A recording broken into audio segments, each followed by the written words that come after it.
ரங்கராஜ் பாண்டே, மணிகண்டன், பழனி, எழிலரசி, கபிலா விசாலாட்சி, ஹேமவர்த்தினி, நாராயண கோவிந்தன் பங்கேற்கும் சாணக்கியாவின் சில் பட்டிமன்றம் ஆகஸ்ட் 8 சனி மாலை 6 மணிக்கு. இடம் காயத்ரி மஹால், காங்கேயம் ரோடு, திருப்பூர். அனைவரும் வருக. அனுமதி இலவசம்.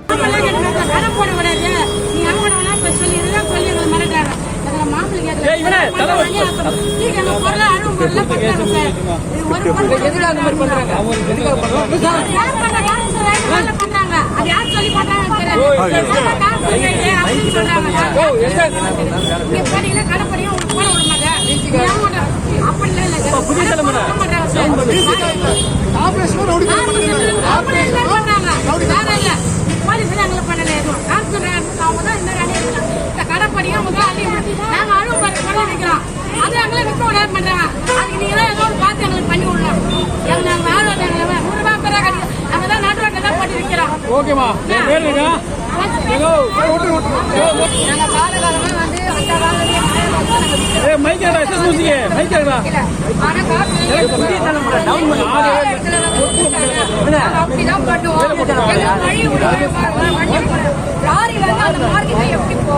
ஒரு சின்ன வண்டி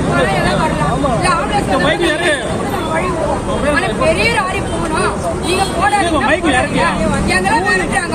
இப்பெல்லாம் வந்து 6 மாசம் இப்ப வந்து வாரத்துக்கு ஒரு நாள் வந்து எங்க மிரட்டுறாங்க. நாங்க வேற வழி கிடையாது. எங்களுக்கு கோயிலுக்கு வேற வழி கிடையாது. ஆனா இங்க போடாத, அங்க போடாத, இங்க வைக்காத, தூக்கிட்டு ஓடினா எங்க ஓடுவாங்க? இந்த ஊர்ல இருந்து எங்க ஓடுவாங்க? இந்த இடத்துல நாங்க வைக்க முடியும். எங்களுக்கு வைக்கிறதுக்கு இடம் கிடையாது. நாங்க வந்து ரோட்ல பழகிறோம். நான் வந்து ரூம் கட்டி வச்சிருக்க, கடை கட்டி வச்சிருக்கேன். எங்களுக்கு இது ஒரு தீர்வு கிடைக்கணும். இதுதான் எங்களோட முடிவு. இல்லைன்னா வேற மாதிரி நான் முடிவு எடுப்பேன். தலைமை ஒருங்கிணைப்பாளர் தமிழ்நாடு வியாபாரிகள் சங்க பேரவை. வியாபாரிகளே கவலைப்படாதீர்கள். நீங்கள் கஷ்டப்பட்டு சேர்த்த பணத்தை, வேறு சிந்தி சம்பாதித்த பணத்தில் 1 ரூபாய் யாராவது மாமூல் கேட்டாலும் அவர்கள் அடக்கி ஒடுக்கப்படுவார்கள். சென்ற வாரம் இந்த தொகுதி எம்எல்ஏ தமிழகத்தின் நீர்வழித்துறை அமைச்சர் திரு புசியான் அவர்கள் எங்களுக்கு கொடுத்த உறுதி ரொம்ப மகிழ்ச்சியா இருந்தது. அவர் அந்த ஒரு பேட்டியை ஒரு மாசம் முன்னாடி கொடுத்திருந்தாரு. அதுக்கப்புறம் அந்த மிரட்டல் எல்லாம் கொஞ்சம் குறைஞ்சது. ஆனால் அவர் உறுதி அளித்த ஒரு வாரத்திலேயே அவர் சட்டமன்ற உறுப்பினராக இருக்கிற அந்த தொகுதியிலேயே ஊர் விட்டு ஊர் வந்த தேவடியா பசங்களா எங்களுக்கு மாமூல் நீங்க கொடுக்கணும், மாமூல் கொடுக்கணும், உங்களை வெட்டி கொண்டுருவேன்னு சொல்லிட்டு விடுதலை சிறுத்தைகள் கட்சி பிரமுகர் திரு சந்திர அவர் தலைமையில இன்னும் ஒரு 3 பேர், ஜானகிராமன், அருள், அப்புறம் முருகன் அப்படின்னு அவர் கூட ஒரு சிலர் வந்து மிரட்டுற ஒரு சம்பவம் டி நகர்ல நடந்திருக்கு. அதாவது 40 வருஷத்துக்கு முன்னாடி எதற்கு வணிகர் சங்கங்கள் தோன்றின இதே விஷயம்தான். 40 வருஷம் ஆயிடுச்சு. ஆட்சி மாற்றம் நிகழ்ந்து விட்டது. இப்போதும் இந்த மாமூல் கலாச்சாரம் தலைவிரித்து அடிச்சா என்ன பண்ண முடியும்? நாங்க சொல்லுங்க, யார்கிட்ட போக முடியும்? இன்னைக்கு இந்த விஷயம் விஸ்வரூபம் ஆயிடுச்சு. அதனால நாங்களாம் வந்திருக்கோம். அப்ப இவர்களுக்கு யார் பாதுகாப்பு? நாங்க இல்லாத நேரத்துல வந்து ஒருத்தனை வெட்டி குத்திட்டா யார் பாதுகாப்பு? அப்போ உழைத்து பிழைக்கின்ற ஒரு வணிக சமூகத்தை சுரண்டித்தனால ஒரு ரவுடி கும்பல் என்னைக்குமே இருக்குமா? மதுப்பு இருக்கிற சமூக நீதி காவலர் திருமாவளவன் எதுக்கு சொன்னாரு? அடங்கமறு, அத்துமீறு, திமிரி, திருப்பதி எதுக்கு சொன்னாரு? அவர்கள் எங்கெங்கெல்லாம் சாதிரீக அடக்கி ஒடுக்கப்படுகிறார்களோ, எங்கெங்கெல்லாம் அவர்கள் உரிமை பறிக்கப்படுகிறதோ அதற்காக சொன்ன வாசகம். வியாபாரிகளை அடிச்சு காசு பிடுங்க சொன்ன வாசகம் கிடையாது. திருமாவளவன் வியாபாரிகளை மிரட்டி காசு பிடுங்க சொன்ன சம்பவம் கிடையாது. தமிழ்நாடு முழுக்க இன்றொன்று அங்கொன்று சம்பவம் எப்பவும் நடந்துட்டு இருக்கோம். ஒரு குறிப்பிட்ட எல்லாருமே பண்றாங்க இந்த விஷயத்த. ஆனா இன்னைக்கு ஒரு விடுதலை சிறுத்தை கட்சியில் இருக்கிற பிரமுகர், அதுவும் ஆளுங்கட்சி கூட்டணியில் அங்கம் வகிக்கின்ற ஒரு கட்சியை சேர்ந்த ஒரு பிரமுகர் சென்னையின் இதய பகுதியான டி நகர்ல இவர் ஒரு மிரட்டல் விடுத்தா நாங்க எங்க போய் யார்கிட்ட போய் கேட்கறது? எங்க போய் யார்கிட்ட போய் கேட்கறது? காவல்துறையில மனு கொடுத்திருக்கோம். இரும்பு கரம் கொண்டு நடவடிக்கை எடுக்கணும்னு சொல்லியிருக்காங்க. அடுத்து புசியானந்த அலுவலகத்துக்கு போறோம். கண்டிப்பா இந்த மனுவை கொடுப்போம். நாங்க முதலிட்டு வைக்கிற கோரிக்கை ஒன்றுதான். இந்த வணிக சமூகம் தான் இந்த ஆட்சியை நடத்தி கொண்டிருக்கிறது. வரி வசூல்ல இந்தியாவில் 180% வரி வசூல் வந்து வியாபாரிகளா கொடுக்குறாங்க. அது ஒரு சின்ன ஒரு இளநீர் விற்கிற அம்மாவா இருக்கட்டும், ஒரு பூக்கடையா இருக்கட்டும், ஏதோ ஒரு வகையில மக்களுடைய வரி பணத்தை வாங்கி அரசு கொடுல பெரும் பகுதி அங்கதான் இருக்கு. பெண்கள் கூட பார்க்க மாட்டாங்க. நம்ம பெண்கள் கூட பார்க்க மாட்டேன்றாங்க. அவங்கள ஆபாசமா திட்டுறாங்க. ஓகேங்களா? அப்போ இவன் எதை நோக்கி போயிட்டு இருக்கு? நாங்க உழைத்து பிழைப்போம், அதை எங்களை நீங்கள் மிரட்டி பிழைப்பீர்களா? திருமாவளவன் இதை தான் உங்களுக்கு சொல்லி கொடுத்தாரா? அவரும் சமூக நீதி 30 வருடம் யாருக்காக பாடிட்டு இருக்காரு? எங்களுக்கும் சேர்த்து தான் பாடுபட்டு இருக்காரு. எங்களை பட்ட ஒடுக்கப்பட்ட மக்களும் சேர்த்து தான் பாடுபட்டு இருக்காரு. இந்த வணிக மக்களை, இந்த வணிக சமூக மக்களை மிரட்டித்தான் அவர்கள் இங்க இருக்கணும். அவங்க மீது கடுமையான நடவடிக்கை, முதல் புகாரை திருமாவளவன் அவர்களே வந்து நீங்க கொடுக்கணும். அது எங்களோட கோரிக்கை. சந்துரு அவரு விடுதலை சிறுத்தை கட்சியை சேர்ந்தவர். ஓகேங்களா? அவர் மிரட்டுறாரு. விடுதலை சிறுத்தை கட்சியை சேர்ந்த சந்துரு மிரட்டுறாரு. என்னென்ன மிரட்டுறாரு? மாமூல் கொடுங்க மிரட்டுறாரு. இங்க கடன் நடத்தினா எனக்கு மாமூல் கொடுக்கணுன்றாரு. கடைக்கு எவ்வளவுன்னு கேக்குறாங்க. ஒரு 500 1000 அவர் வச்சிருந்தான். இல்லைன்னா 10 லட்சம். அவர் என்ன சொல்றாரு அதான். இல்லைன்னா கடையை மிரட்டு, கடையை காலி பண்ணு, இங்க இருந்து போ, இல்லைன்னா வெட்டிடுவேன், குத்திடுவேன், ஊர் விட்டு வருவோம்ல. இப்போ இது தமிழ்நாட்டில் நாங்க திருநெல்வேலி, தூத்துக்குடி, சென்னை என்னது? சென்னை ஒரு காஸ்மோபாலிட்டன் சிட்டி. எல்லா ஊருக்காரங்களும் தான் இங்க இருப்பீங்க. சரிங்களா? அப்போ இது ஊர் விட்டு வராங்க. பாகிஸ்தான்ல போய் தொழில் பண்றோம் மாமூல் கொடுக்கறதுக்கு.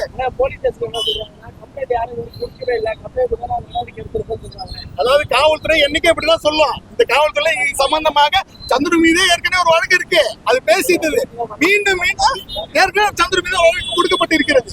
அதுக்கப்புறம் நான் இந்த மாதிரி பண்ண மாட்டேன் அவர் மன்னிப்பு கேட்டாரு. கேட்டு அடுத்து ஆரம்பிச்சிட்டாரு. ஓகேங்களா? எங்களுக்கு வந்து யாரையும் பழி வாங்கணும், தண்டனை பண்ண, ரிமாண்ட் வாங்கி கொடுக்கணும் எங்க வேலை இல்லை. எங்கள் உயிருக்கு ஒரு அச்சுறுத்தல் வரும்போது, எங்கள் உயிருக்கு ஒரு பாதுகாப்பற்ற சூழ்நிலை வரும்போது நாங்க பொங்கல் சகஜம். வணிகரும் ஆளுக்கு ஒரு கத்தி வச்சுட்டு உட்கார்ந்து இருக்கணுமா? எவன் வெட்டா திருப்பி வெட்டுறதுக்கு? அதுதான் இந்த சமூகம் விரும்புகிறதா? அதுதான் இந்த அரசு விரும்புகிறதா? வன்முறையை நோக்கி தான் நாங்க பயணிக்கணுமா? தெரியல. அதாவது இருக்கிறதுலே உண்மையான சமூகம் எல்லாரும் ஒன்னா இருக்கு நினைக்கிற ஒரே சமூகம் வணிக சமூகம் தான். ஏன்னா அவங்களுக்கு எந்த ஜாதிக்கார பொருள் வாங்கலாம், எந்த மதத்துக்கார பொருள் வாங்கலாம், எந்த இனத்துக்காரன் பொருள் வாங்கலாம், அதான் நாங்க ஒரு நாளும் பார்த்ததில்லை. இந்த சமூக நல்லிணக்கத்துல வியாபார பங்களிப்பு ஒரு மிகப்பெரிய பங்களிப்பு. எங்களுக்கே கொலை மிரட்டலாம் என்ன?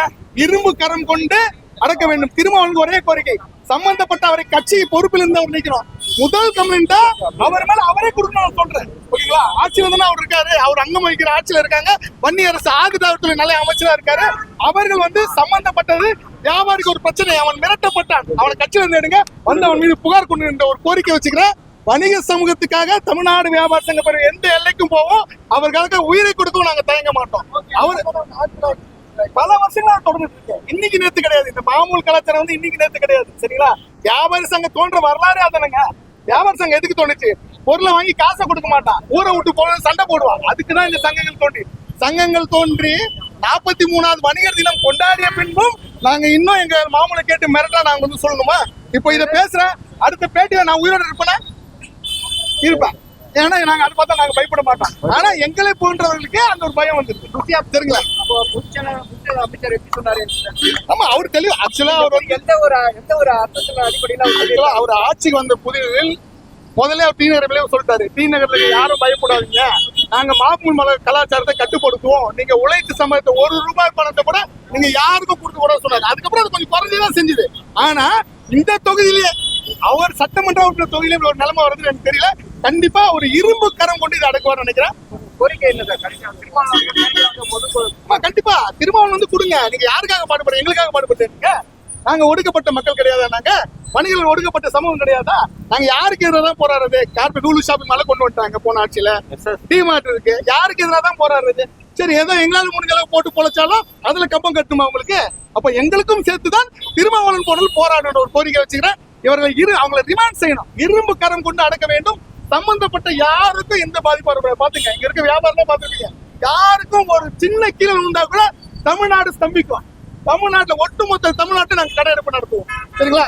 யாருக்கும் மைண்ட் நாங்க வணிகம் செய்யவில்லை. காவல்துறை வேடிக்கை பார்க்க நாங்க நினைக்கல. காவல்துறைக்கு நிறைய வியாபாரம் பயந்துடுறாங்க. நீங்க சொல்லுங்க, ஒரு குடும்பத்தினா இருப்பான், அவன் மிரட்ட என்ன பண்ணுவான்? நைட் ஒரு 10 பேர் வந்து கத்தி வச்சு கொடுத்து அவன் என்ன பண்ணுவான்? எல்லாம் சூப்பர் மேனா சண்டை போடுறதுக்கு. அவன் குடும்ப சூழ்நிலைக்கு பயந்து அவன் கேட்கற தலைவலிச்சு கேட்கறது கொடுத்துட்டு போயிடுவான். விஷயம் விபரீதமா ஆகும்போது ஒரு கட்டத்துக்கு மேல எதையும் செய்ய முடியாது, நாம இதுக்கு செத்துடலாம், எதுக்கு துணிக்கலாம் வியாபாரிகள் துணியும் போதுதான் இது போன்ற சரிதினும் அரிதான சம்பவங்கள் நாங்க ரோட்டுக்கு வரது நடக்குது.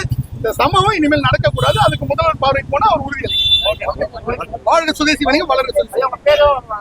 அருண்குமார், தலைமை ஒருங்கிணைப்பாளர், தமிழ்நாடு வியாபார சங்கம்.